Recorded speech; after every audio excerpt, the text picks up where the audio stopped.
마음 성전은 깨끗합니까? 라는 제목으로 말씀 전하고 기도하고자 합니다.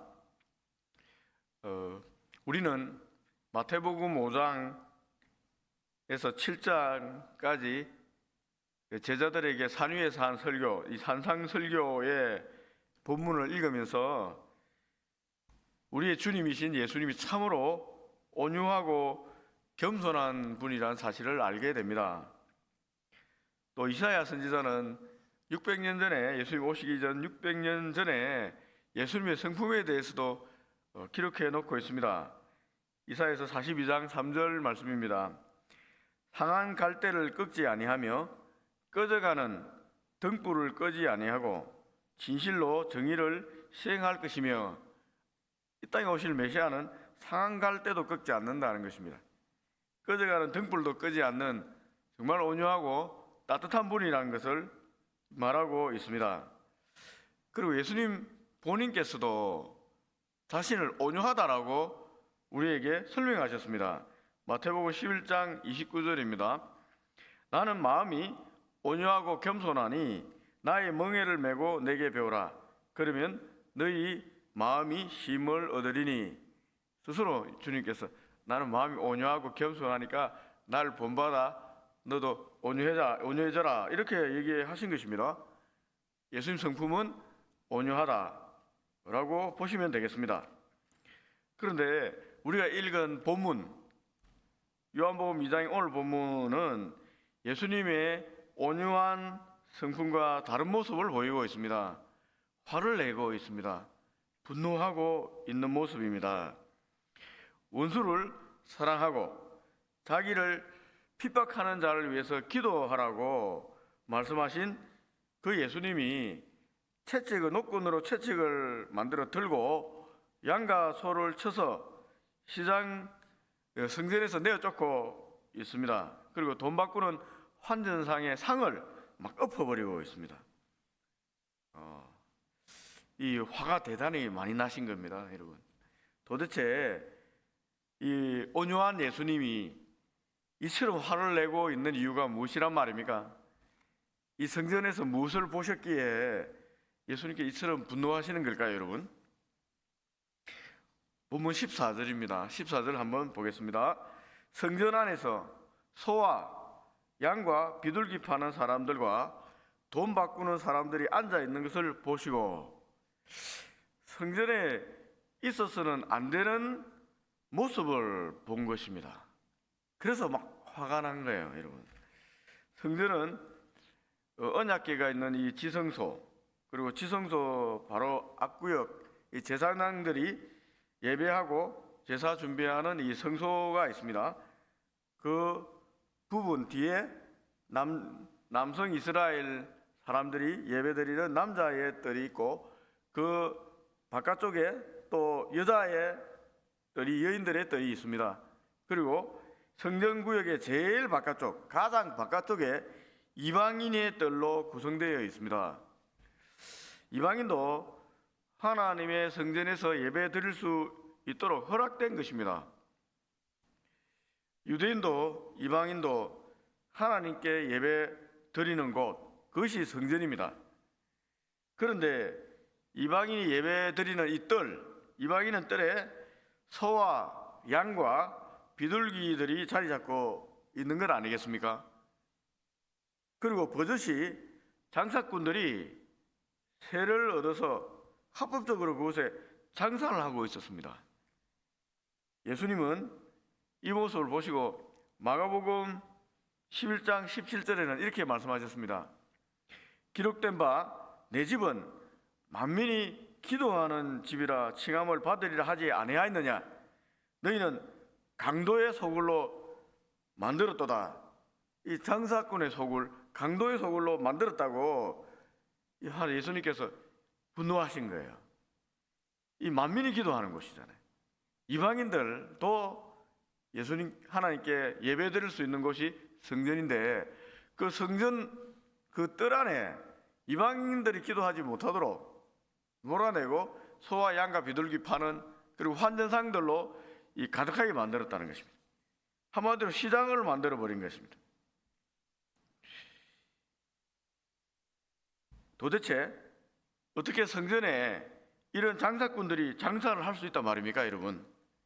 성전을 관리하는 대제사장들, 서기관들, 나아가 바리새인과 같은 종교 지도자들은 왜 가만히 있단 말입니까? 여러분, 바리새인은 이름 그 자체로 구별된 자란 뜻을 가진 사람들 아닙니까? 아니, 성전을 거룩하게 구별시킬 수도 없는데 왜 가만히 있는 걸까요, 이 사람들은?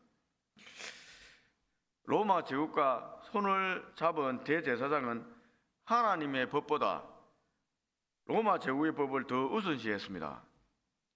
로마 제국에 뇌물을 써서 대제사장이 되었습니다. 그러니까 자기가 투자한 돈을 회수해야 되지 않겠습니까? 그래서 성전의 재정을 충족하고 로마에 세금을 내기 위한다는 명분으로 성전 안에서 임대료를 받고 장사하도록 허가해 주었습니다. 나아가 그들과 결탁했습니다.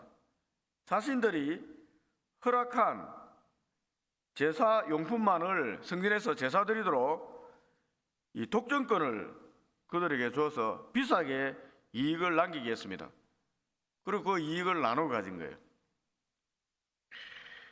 로마의 화폐는 황제의 얼굴이 새겨져 있습니다. 그러니 성전에 내는 성전세를 그 돈으로 낼 수 없습니다. 그러니 환전해야 됩니다. 환전상을 그곳에서 환전하도록 허락해주고 이 관리 비용을 또 받았습니다.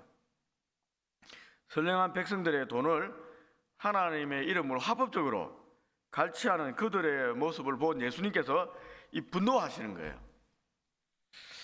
만민이 기도하는 집으로 성전이 존재해야 되는데 성전 안에 이방인들을 시장으로 만들어 버림으로 여러분, 나그네들, 가난한 사람들, 약한 자들, 이방인들 성전에서 예배할 수 없게 만들어 버린 것입니다. 하나님에 대한 거룩한 예배는 처음부터 불가능한 것입니다. 그러니 화를 내는 거예요. 온유하신 예수님께서 화를 내는 이유가 여기에 있습니다, 여러분. 그렇다면 여러분, 우리가 드리는 지금 이 땅의 교회의 모습은 어떻습니까? 우리의 예배는 어떻습니까? 현재 우리 교회의 모습을 보시고 예수님께서 어떻게 반응하시겠습니까? 화를 내지 않겠습니까? 안 그러면 정말 잘할 예배드리고 있구나 라고 말씀하실까요, 여러분? 온유함으로 반응하실까? 아니면은 노건으로 채찍을 만들고 교회 내에 있는 장사꾼들을 쫓아내실까? 화를 내시면서 한번 생각해 보시기 바랍니다. 과거 성전은 이 땅에 사라졌습니다. 그러나 이 땅에 성전을 대신하는 교회가 서 있습니다. 교회는 만민이 기도하는 집입니다. 또 예수님을 믿는 공동체입니다. 누구나 자유롭게 하나님을 섬기고 예배할 수 있는 공동체여야 합니다. 그게 예수님의 몸된 교회입니다. 그런데 지금 현재 이 땅의 교회는 그런 모습이 점점 사라지고 있습니다. 점점 조직화되고 제도화되고 전통과 관습이라는 이름 아래 가난한 이들이 교회 문턱을 넘어오기 점점 힘들어지고 있습니다. 문턱이 높아지고 있습니다. 여러분, 가난한 사람들이 번듯한 교회에 넘어오는 거 쉽지가 않습니다.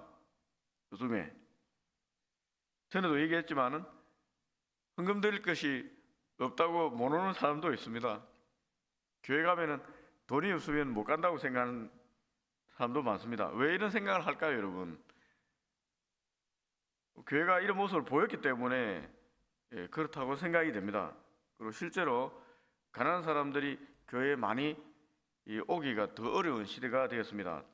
이 번듯한 건물을 가진 교회, 돈 많은 교회, 세상에서 잘 나가는 교인들이 많은 교회는 여러분, 어렵고 힘든 사람이 넘어오기 더 힘든 그런 곳이 되어가고 있습니다. 그리고 교회 지도자들인 저를 포함한 목사들도 사건으로 변하고 있는 것은 아닐까 생각이 듭니다. 돈 받고 일하는 월급쟁이 사건처럼 일하고 있지 않는가? 교회는 이제 우리가 생각하는 그런 모습을 가지지, 성경의 모습이 가지고 있지 않은지도 모릅니다. 세습이란 이름으로 교회가 자식이 넘어가는 것들도 우리가 직접 눈으로 보고 있습니다. 그럴 수도 있겠다 생각되는 부분도 많이 있습니다만은, 또한 교회를 사고 파는 모습도 보입니다. 교회는 한 명당 얼마 계산해서 얼마에 넘겨주고, 이런 모습도 우리가 눈으로 보고 귀로 듣고 있는 현재의 모습들입니다. 우리가 깨어 있지 않으면은 교회가 교회 되는을 잃어버릴 수도 있습니다. 또한 교인들도 여러분, 교회를 수단으로 생각하고 있습니다. 어떤 교인들은 이용하기 위해서 교회에 다니고 있는 사람도 있을 수 있습니다. 한번 성찰해 봐야 됩니다. 인맥을 만들기 위해 교회에 옵니다. 돈벌이 수단으로 이 교회를 이용하는 사람도 있습니다. 만약 그런 사람들이 교회에 가득 차면은 예수님께서 과거의 성전에서 분노하신 것처럼 이곳 교회에서도 분노하실 것입니다. 화를 내실 거예요. 예수님은 성전을 하나님의 집이라고 하셨습니다. 우리 교회는 예수님이 머리 되시는 거룩한 몸입니다. 따라서 우리 교회는 거룩한 하나님의 전이라고 할 수도 있습니다. 예수님께서 자신이 거할 성전, 아버지 집이 더러워지는 것을 보고 분노하시는 것은 당연한 것입니다. 우리 교회를 향해서도 여러분, 이런 모습 보이면은 분노하실 것입니다. 왜? 하나님 집이니까, 아버지 집이니까, 자신의 몸된 교회니까. 세상에 더러운 것이 묻었으면은 화를 내시는 거예요. 죄에 대한 분노, 거룩한 분노입니다. 그것은 죽이기 위한 분노가 아니라 살리기 위한 분노입니다. 여러분, 예수 믿는 사람들이라고 해서 이 세상이 더러워지고 교회가 타락해 가는데 그럴 수도 있다, 오냐 이런 모습을 보이는 게 온유함이 아닙니다. 여러분, 온유함은 여러분 어떤 악함이나 어려움을 겪고 뚫고 난 다음에 가지는 성품입니다. 우리 교회가 여러분 죽어가면은 우리도 기도하고 하나님 마음을 품고 예수님 마음을 품고 거룩한 분노를 할 때는 분노해야 됩니다. 그래야 교회가 살아납니다. 주님의 거룩한 분노를 본 성전 관리자들은 어떻게 반응을 했습니까? 18절입니다. 네가 이런 일을 행하니 무슨 표적을 우리에게 보이겠느냐? 주님이 성전을 정하면서 내 아버지 집을 장사하는 집으로 만들지 말라고 말씀하셨습니다. 성전을 자기 아버지 집이라고 한 거예요. 이는 자신을 하나님 아들 메시아라고 밝힌 것과 동일합니다. 그러니 네가 하나님 아들로 성전을 정화할 권세가 있다는 것을 한번 증명해봐라, 표적을 한번 보여봐라 라고 주장한 것입니다. 만약 여러분이 여러분이 예수님이라면 여러분 어떻게 반응하겠습니까? 예수님께서 하나님 아들이 맞지 않습니까? 표적을 보일 수도 있습니다. 하늘에서 불을 확 내려버리면 어떨까요? 그러면 그들이 하나님 아들이란 걸 믿겠습니까? 믿지 않을 겁니다. 하늘에 불을 내린다고 해도 믿지 않을 겁니다.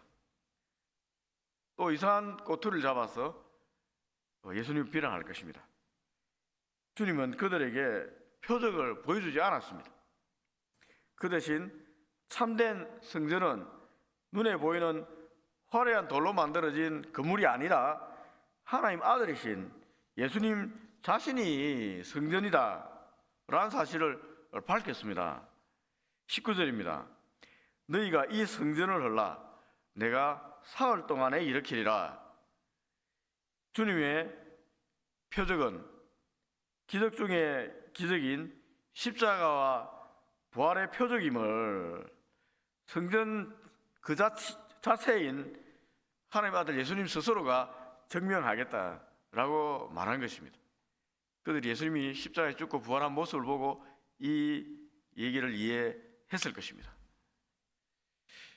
사도 요한은 여러분 이 환상 중에 하늘에 올라갔습니다. 하나님 나라에. 그리고 오늘 지금 예수님께서 말씀하신 그 의미로서 성전 그 자체인 주님을 보았습니다. 계시록 21장 22절 말씀입니다. 성 안에서 내가 성전을 보지 못하였으니 이는 주 하나님 곧 전능하신 이와 어린 양이 그 성전이심이라. 그러니까 하나님 어린 양이 성전 그 자체였다는 것입니다.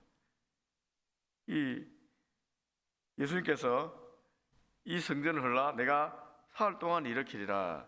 이 몸된 성전 자신을 드러내신 것이 사실이었구나라고 계시록에서 밝히고 있는 것입니다. 그러나 유대인들은 주님 말씀을 이해하지 못했습니다. 20절입니다. 이 성전은 46년 동안의 지었거를 내가 3일 동안에 일으키겠느냐? 헤롯이 만든 성전의 화려함, 웅장함, 그것에 들은 비용을 계산하는 그들의 마음은 성전을 통해서 경배할 하나님이 없었습니다. 그들의 마음은 돈에 가 있습니다. 화려함에 가 있습니다. 성전 건물, 돈을 만들어주는 성전입니다. 시스템이 되어 있지 않습니까? 교회 가면은 헌물하고, 성전에 헌물하고, 세금 바치고, 제사용품 사고, 그러니까 이 완벽한 수익 구조를 내는 시스템이 성전입니다. 성전 제도입니다. 자기들의 마음이 돈을 만드는 이 성전 시스템 안에 가 있는 거예요. 하나님보다 돈 만드는 성전이 더 중요했습니다. 이 성전은 곧 돈입니다. 말씀을 맺습니다. 온유하고 겸손하신 화평의 왕이신 주님을 분노하게 하는 것은 다른 것이 아닙니다. 하나님의 성전이 타락했을 때였습니다. 오늘날로 말하면 교회가 타락했을 때 하나님이 분노하신다는 거예요. 예수님이 분노하신다는 거예요. 다른 데 분노하는 것은 없습니다. 거의 여러분 세상에 물질로 더럽혀지면은 여러분 성전이 되지 않는 것입니다. 교회가 교회 되지 않는 것입니다. 그러니 분노하는 것입니다. 그렇다면 지금 이 땅에 교회가 돈, 황금, 우상으로 더럽혀진다면 주님이 어떻게 반응하실지 우리는 분명히 알 수가 있습니다. 주님은 하나님과 재물을 겸하여 섬기지 못한다고 분명히 밝혔습니다. 주님의 목숨값으로 세워진 교회입니다. 이 교회가 세상의 욕망으로 더럽혀진다면 주님은 결코 가만히 있지 않는 것입니다. 여러분 행동하는 하나님께서 행동하시는 거예요. 분노하신다는 것은 행동하시겠다는 거예요. 주님의 거룩한 분노가 더럽혀진 교회를 향해서 임하게 되는 것입니다. 우리 교회를 한번 살펴보면 좋겠습니다. 장사꾼의 소굴, 강도의 소굴로 만들고 있지 않습니까, 여러분? 우리 각자를 한번 살펴보세요. 우리 각자가 교회입니다. 나 자신의 마음을 먼저 살펴보시고, 만약 세상의 것들로 더럽혀진 것들이 있다면은 여러분, 내 스스로 먼저 주님의 십자가 앞에 나아가서 더럽혀진 마음을 주의 보혈로 깨끗하게 씻어내는 시간이 되면 좋겠습니다. 씻어내지 않으면은 이 죄는 누룩과 같이 퍼집니다. 저 사람도 저렇게 하는데 나도 저렇게 해야지. 특히 직분자들, 중직자들 모습을 다 보고 있습니다. 저렇게 해도 되는구나 하면 다 따라 하다 보면 교회가 세속화되어 버리는 거죠. 반대로 한 명이 회개하면은 저렇게 살면 안 되겠구나. 회개하면은 다 보고 있습니다. 아, 나도 회개해야지. 이 교회가 깨끗해지는 것입니다. 새벽에 우리 마음을 살피시고 우리 교회가 주님이 원하시는 교회의 모습을 가지도록 먼저 회개하고 내 마음을 깨끗이 씻어내고 교회가 성령으로 충만한 거룩한 교회 되게 해달라고 기도하면 좋겠습니다. 기도하시겠습니다.